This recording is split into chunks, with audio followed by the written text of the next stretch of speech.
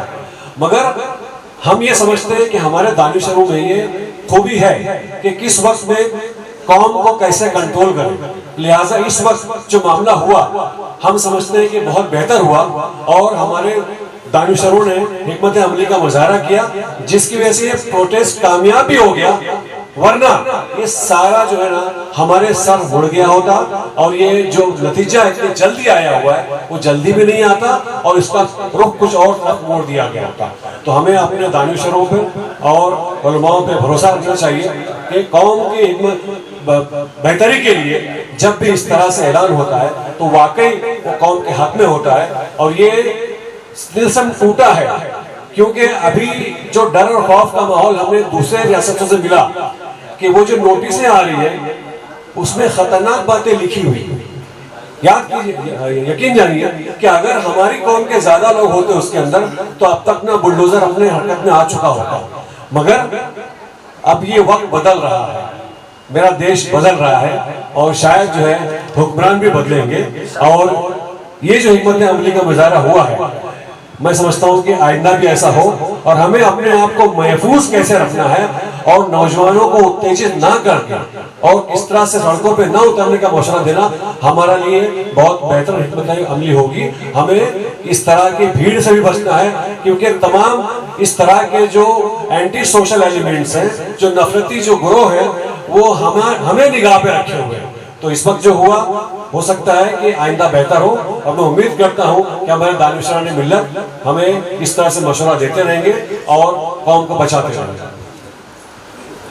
ایک اور سوال شکیل رشید صاحب سے یہ ہے کہ اپنی بات اہل حکومت کے سامنے رکھنے کے لیے مسلمانوں کا اپنا ایک ہندی اور انگریزی اخبار نیشنل لیول کا کیوں نہ ہو؟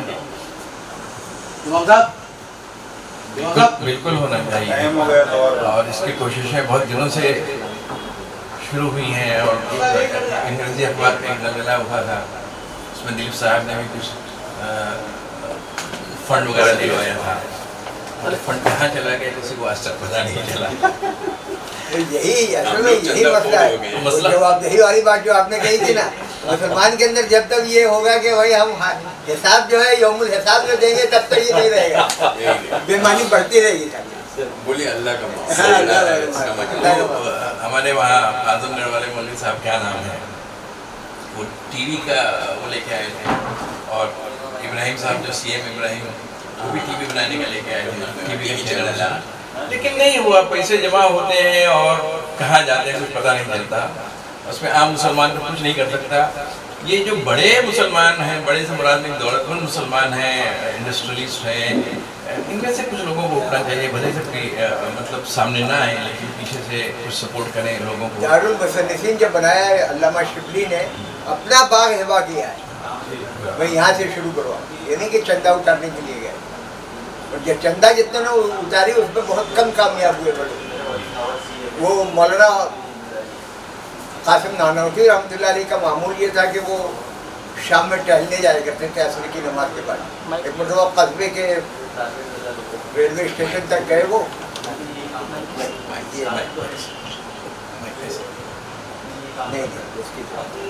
تو وہ گئے وہاں پہ تو دیکھا کہ مسافر آ کے قلعے کے انتظار کا، یہ تیمن وغیرہ باندھے ہوئے تھے. انہوں نے کہا قلعے ادھر آؤ. اب جب وہ اس کا سامان لے کے جب قصبے کی طرف آئے تو لوگ کھڑے ہو گئے. حضرت آپ لے کے آئے؟ بولے ہاں ان کا ہم سے معاہدہ ہوا ہے. ان کے گھر تک پہنچ گئے، 8 آنا پہنچا دیا. وہ دارالعلوم دیوبند کا پہلا چندہ تھا.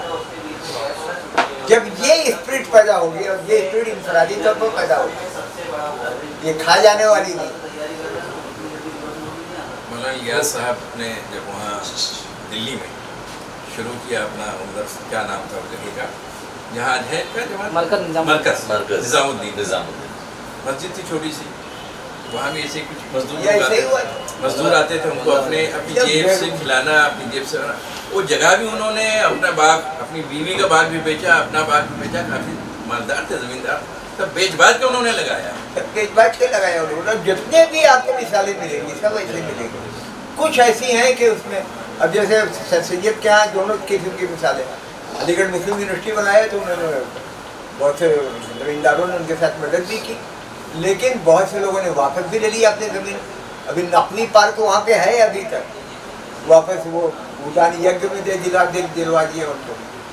تو ایسی دونوں طرح کی مثالیں ہیں، لیکن سب سے توانا اور صحت مند مثال وہ ہے جو شبلی نعمانی نے قائم، دارالعلوم دیوبند نے قائم کی. توجہ اللہ پہ ہی پورا معاملہ رکھا تھا. کروڑوں روپے کا اربوں روپے کا بجٹ ہے، لیکن وہ چندہ وندہ کی طرف نہیں رہتا. وہ آپ دے دیجیے 2 پیسہ 5 پیسہ اسی پر رہتا.